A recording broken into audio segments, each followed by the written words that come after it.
Hi, I'm Peter Masters, an MBA student here at the University of Rio Grande, and welcome to Business Talk, our weekly University of Rio Grande and Ohio State University South Center's podcast show. We are here at the University of Rio Grande TV studio. Not only are we doing live internet radio through Blog Talk Radio, but we're also live on the Jackson Educational Access Channel and Channel 17 University of Rio TV channel. Our podcasts are archived and placed on YouTube for viewing and listening again.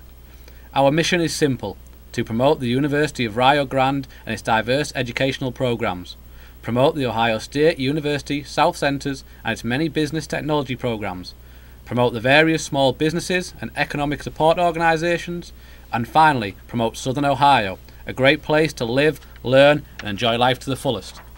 Co-hosts today are Jason Winters, Director of the Center for Small Business Entrepreneurship, and Mike Thompson, Instructional, Design and Media Services Director, both with the University of Rio Grande. We also have Patrick Dengel, Business Development Specialist with the Ohio State South University South Centers.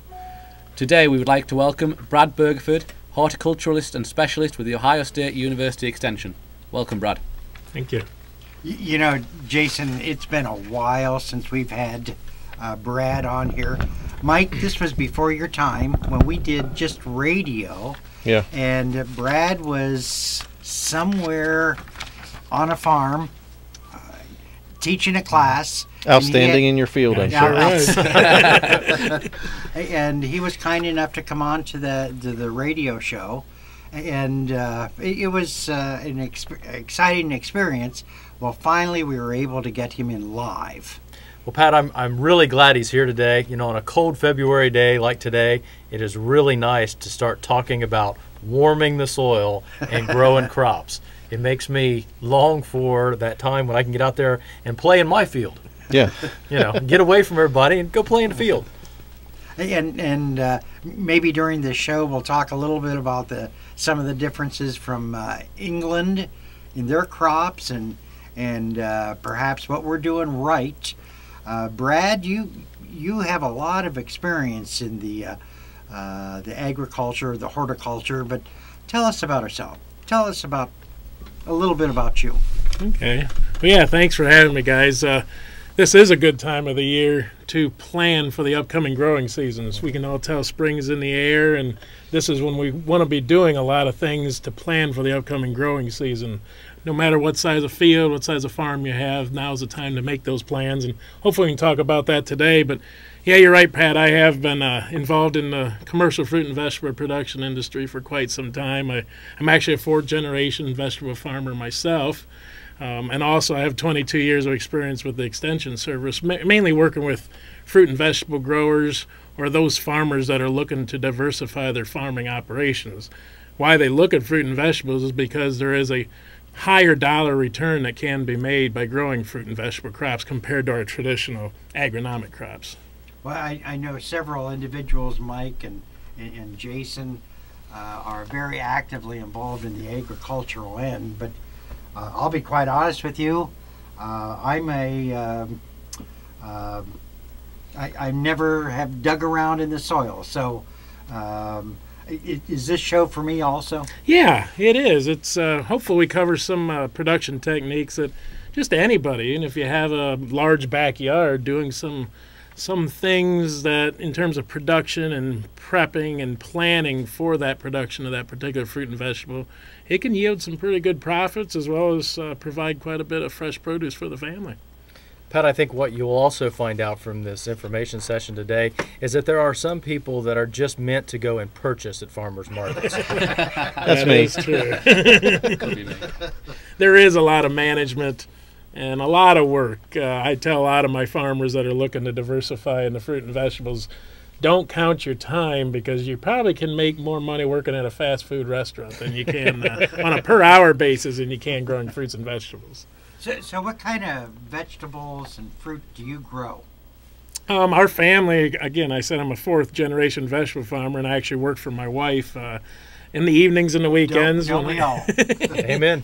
When I go home from my extension job, she manages our family's 40-acre fruit and vegetable farm, which is not a large farm by any means, but we do produce all high value fruit and vegetable crops on the farm, and we retail market all those crops, because when you can sell your crops retail directly to consumer, you make more money than you can on the wholesale market. But there are wholesale opportunities out there also.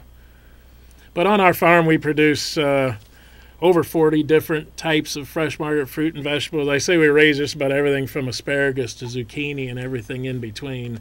Our big crops, our big acre crops, are sweet corn and pumpkins. They take up the most acres because those crops require a lot more land base, where smaller volume crops like lettuce, radishes, you don't need as many acres. But that's predominantly our crop mix is fresh market fruit and vegetables, and we do direct market all those crops at farmers markets. We have a 200-member CSA, which is another marketing structure where people actually will purchase shares in the farm for the season, which guarantees them a weekly share of produce of whatever we're harvesting that week. And the shareholders will pay anywhere from, for a half a share, $300 for the season, up to $600 for a full share. So they just become part of the farm. But like I said, we retail direct market all of our products just to get that retail price out of them, because when you're talking small acres, we need to get as many dollars per square foot as we can off our crops. Well, I know that Jason has a large farm area in which you grow anything that's wildlife to various different fruits and vegetables, etc. Jason, what have you found to the kind of soil that you have that really works well with your... Well, here in Gallia County, we really don't have great soil. We have good soil, but for the most part, it's clay. Now, we're at a benefit because on our farm, our major crop is goats. And we've talked about that on many shows, and I have been the butt of many jokes, and that's fine. But, you know, goats produce something that is perfect for raising crops, and that's manure. You know, we recycle the manure and we till that into the soil every year, and we have a very productive crop. Now, we don't really farm, you know, for profit. We do go to the farmer's market, but mainly we started growing just for our own family consumption. All of my wife's family always had a big garden. We've kind of inherited the big garden. We can a lot of corn, beans, tomatoes, tomato juices. You know, all of those things is going to sustain us through the year. We're producing on our own simply because we enjoy doing it, and we like fresh fruit and vegetables. We also have some peach trees, and we have some pear trees as well. So we just enjoy it. So my son actually got the idea a couple years ago. Well, you know, Dad, we always have a little left over. So let's plant a little more, and we'll go set at the farmer's market. We can sell some of this. He is big in the FFA, and of course, you know, they keep track of all of the money that they make, and that goes toward their state and their national degrees. So last year we did. We spent some time at the farmer's market, and it was quite enjoyable. I've always been amazed at how many people at the farmer's market don't actually raise their own produce. They're purchasing it from a local auction, but yet it's still farm raised.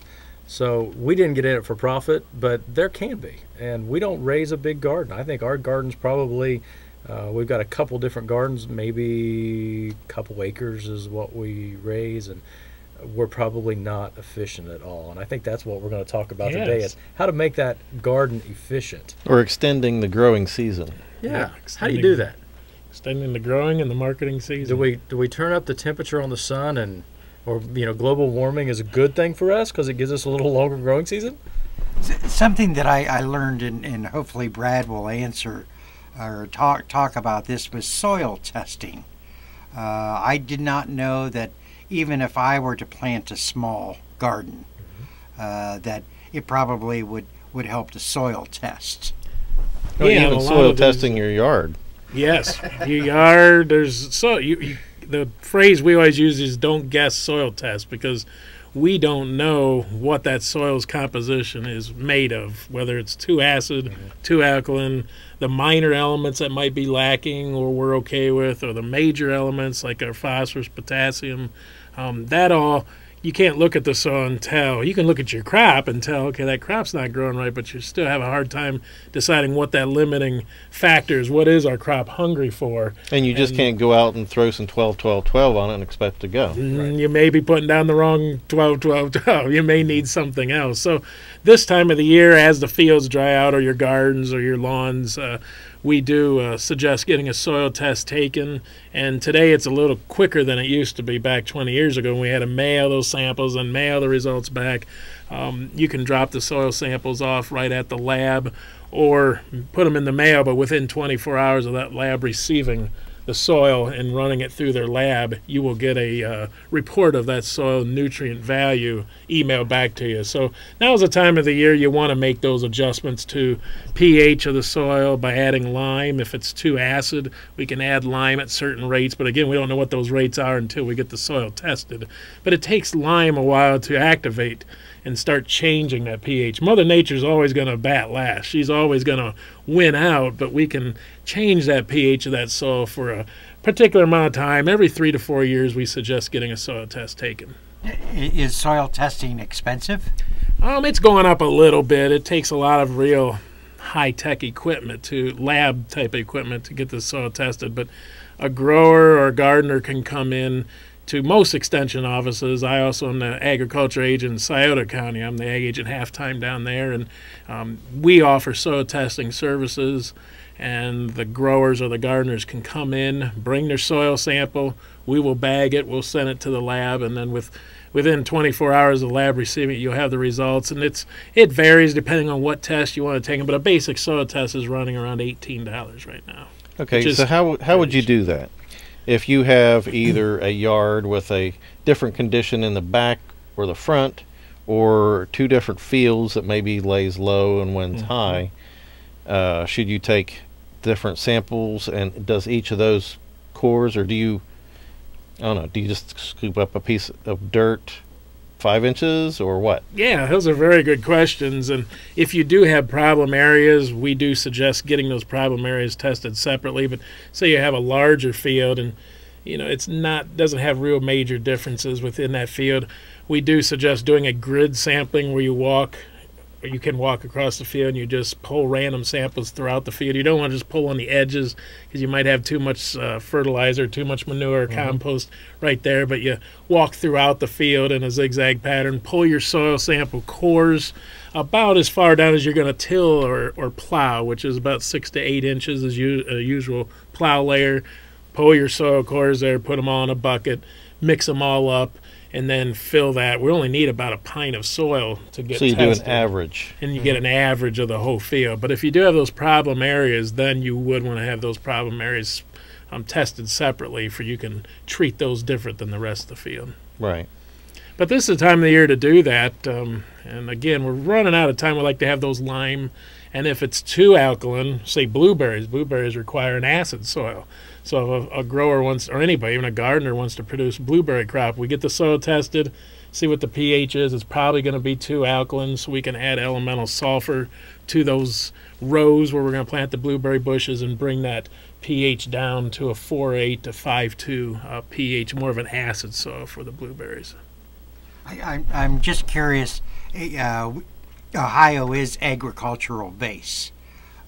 Over in England, you just have my curiosity. Do you see the same kind of farming in the United States as you do in England? Not particularly. England, looking at the majority of the farms over there, it's more livestock production and the methods of farming. There is some fruit and vegetable farming and production, but it's not on the same scale as what they have over here.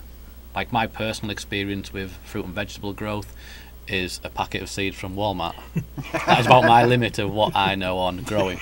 But now I obviously realise it doesn't work because I don't get my soil tested. There you go. Do people have little patches in their backyard where they grow a few things? Yes, and have they're called allotments. I don't know if they have them over here.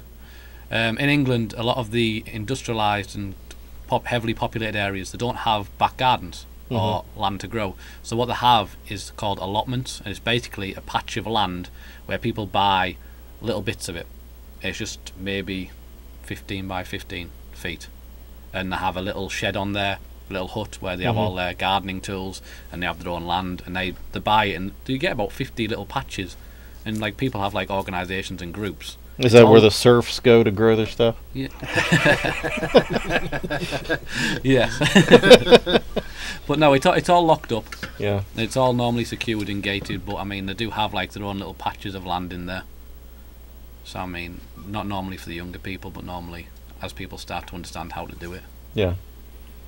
Well, the Ohio State University South Centers is a agricultural research program that you are very actively involved in educating the public. So if Peter or Jason or Mike or I came, when are some times you have programs? Well, we have 110 acres that we conduct field research on. Now that consists of horticulture crops, it consists of agronomic crops, bioenergy crops, but in terms of horticulture crops, we do conduct a lot of field research trying to identify high-value crops and production practices that can be utilized and adopted by growers in this region. In horticulture, every third Thursday evening of the month, we have some type of a horticulture training series where hopefully, if the weather's right, we go outside and we can actually provide hands-on training to growers or those that are looking to grow fruits and vegetables, take them right out in the field. They can pick tomatoes, stake tomatoes, tie tomatoes, show them how to hook up drip irrigation, pest control.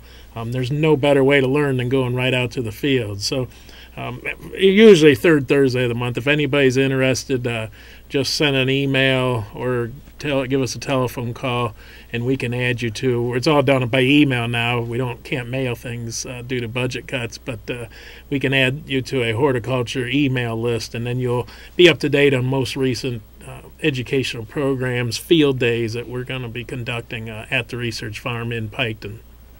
So Brad, farmers markets always start the middle to the end of May. How do we get fruit ready and vegetables ready to go to the market the middle to the end of May? Yeah, that was some of the things we were hoping we could talk about today is production techniques that can be adopted by growers, and we've conducted research right at Piketon, and we've also compared that research to other universities. There's many techniques. One is called plasti-culture. Plasti-culture is a growing technique that you produce your crop growing it on a raised bed that is covered with plastic mulch. If you've ever put your hand on a black car or a dark colored car when the sun's shining, that car is warm. Same thing we're getting out of the black plastic mulch. We pull that black plastic mulch over top of the bed, make it tight, just like we have to have our covers tight in our bed to hold the heat in. Having the tight plastic on the bed translocate that sun's energy that's drawn in by that black color. The sun's energy is turned into heat. That heat is translocated to the bed, right where our plants' roots are. Just like us, we have warm feet, we grow well. Our plants have warm roots, they grow well. So we can get about a 10-day to 2-week jump on the season by growing our crops on a bed of black plastic mulch compared to just bare ground where it's going to be a little bit cooler. And when you're talking about bed, you're not talking like a raised bed necessarily. It's a raised row, maybe? Yeah, we raise the soil up. There's many ways. So you would have a field, but it would be a raised, you know, the field would just look up and down. Exactly. Okay. And we do call those raised beds. There's many different ways. Gardeners, homeowners may use raised beds where you actually use lumber or some type of blocks to form up a raised bed. In the fields, production fields, we have bed shapers that we pull behind the tractor that can throw up anywhere from a 3 to a 12-inch tall raised bed. This same raised bed shaper can also, most cases, apply the plastic mulch at the same time. And then we also install a drip irrigation line. Drip irrigation is a tube that's made out of plastic. It's called micro irrigation. I started bringing this over to the United States. I went to Israel and worked with some growers in Israel, vegetable growers. And in Israel, they have to manage their water resources pretty close in order to produce crops.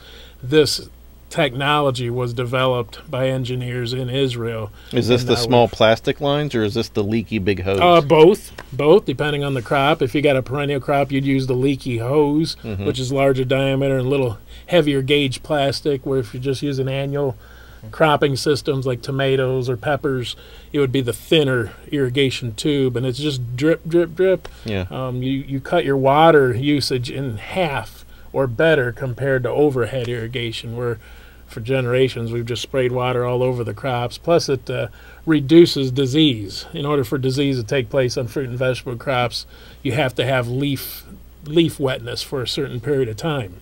When you put the drip irrigation down in the soil, but the root zone, your leaves never get wet, so you cut back the disease.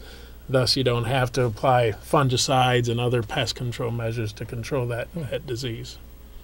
Now, there's other techniques to extend the season as well, not only plasti-culture, but we call them high tunnels or low tunnels. You may drive through the countryside. A lot of our growers are adopting this now. We started the research at Piketon in '96, and now probably within a 100-mile radius of here, there's probably 500 high tunnels that growers have adopted. If you drove through the countryside, it looks like a greenhouse, but it's not really a greenhouse. It's the structure with a piece of plastic put over it, but they're producing crops right in the field, right in the soil. That's the only difference. By using that greenhouse technology, or we call them high tunnels because we can get a tractor in them or we can walk in them, we can actually get our crops to market almost 2 weeks, and depending on the crop, 2 weeks to 2 months in advance.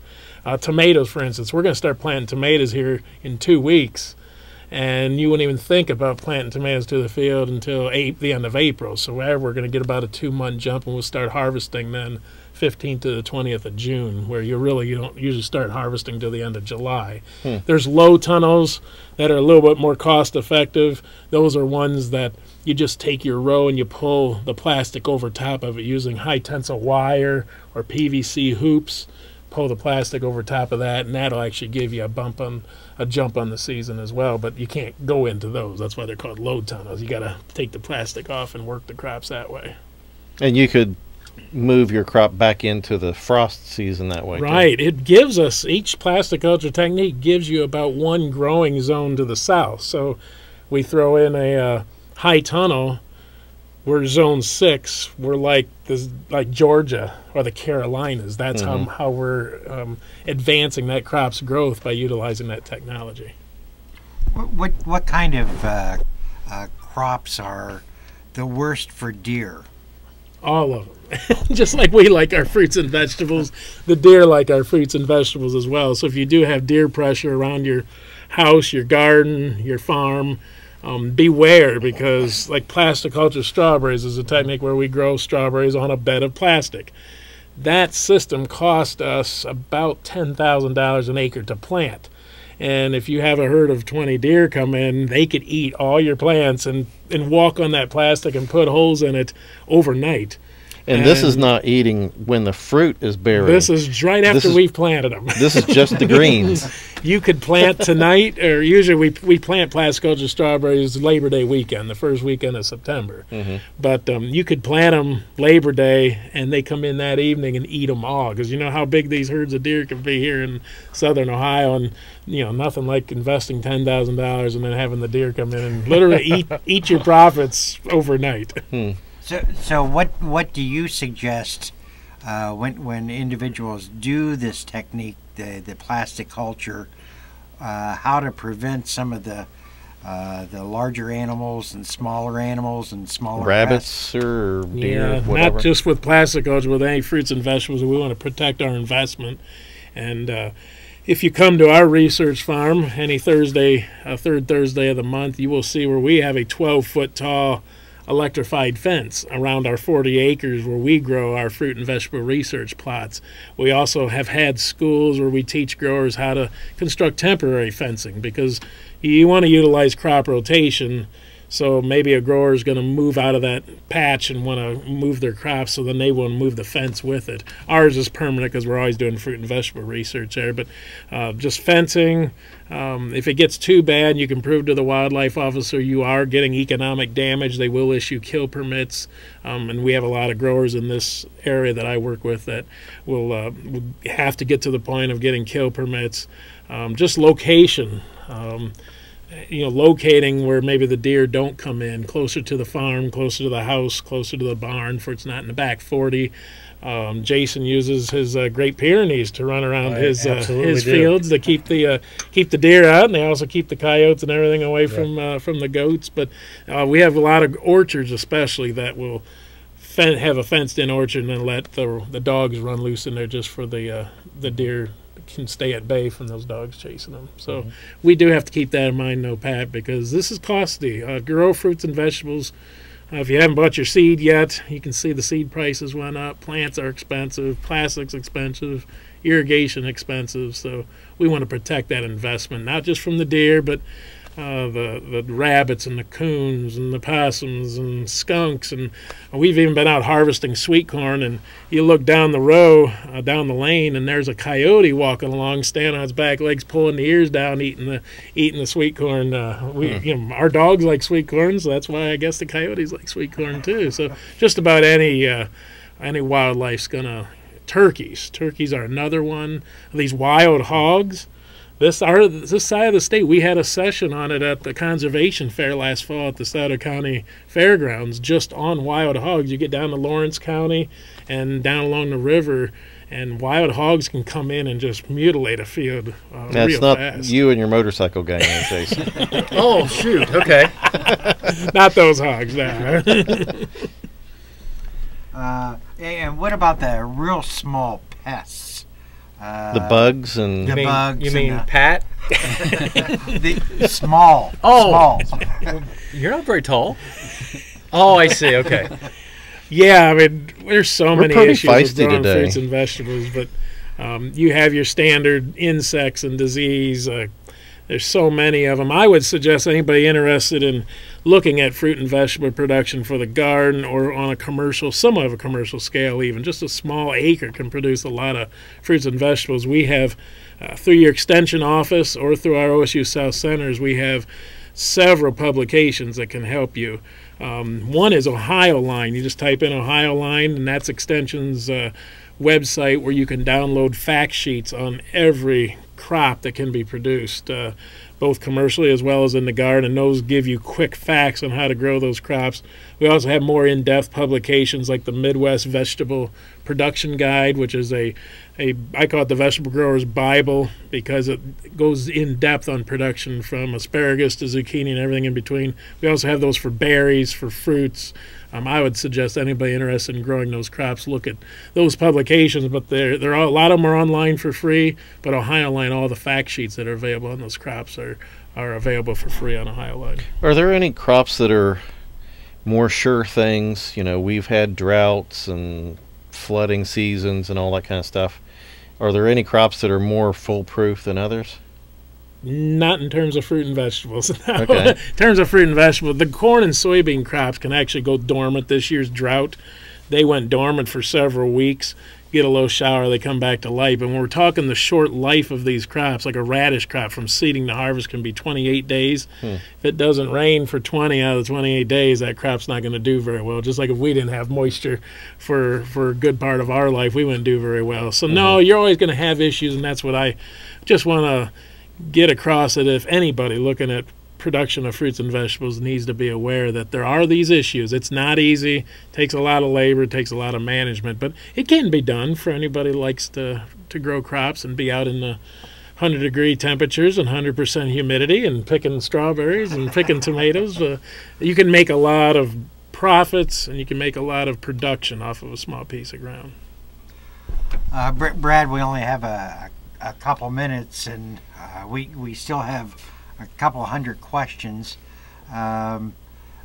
If you were to leave people, general population, what would you want them to know, to remember, if they're going to grow a garden or something like that? Just utilize the resources that you have available to you. In every county in Ohio, we have a county extension office. Some of them are lower in staff because of budget cuts and so forth, but every county has a county extension office, and then you have specialists like myself that are there to help out, and then you have these good resources like Ohio Line that can give you information. So utilize those free resources to grow, whether you're a gardener, whether you're a homeowner, whether you're wanting to get your lawn back into shape, or you're looking at maybe adopting some practices to grow commercial fruit and vegetables. Check with the resources first to make sure if you're educated enough and know the production practices needed to be profitable. Are there some online places you can go to get this information? Yeah, that one Ohio Line is that online from the Extension Service, and that's got thousands of publications and fact sheets available. Plus, every university has their own garden. Everything's on the internet now, so you can even, if we don't have a good tomato production guide in Ohio, you can get one out of Michigan or Kentucky. So we have a lot of good university partners that you can also get that information from. But that'd be the biggest thing. Just don't guess soil test and get your resources you need to learn the production techniques for fruits and vegetables. Well, it's always a pleasure having you on the show. Hopefully you'll be able to come back. And yeah, I'd love to. Sure would. Brad, it's a pleasure having you coming on the show. Yep, great to be here, Pat. Pat, real quickly, who's going to be joining us next week? Next week we have Tom Morris and Tony Daniels. They are with the soccer program. It's sort of a unique program next week in the fact that Peter Masters, our MBA student, is going to run everything. We haven't told him that yet. Surprise! Thanks, Patrick. Pat and I both have meetings next week. Yeah. And they're going to talk about soccer, specifically the importance of men and women's soccer program. Okay. I'm Mike. I'm Jason. I'm Peter. I'm Patrick. And I'm Brad. Thanks for watching. Good night.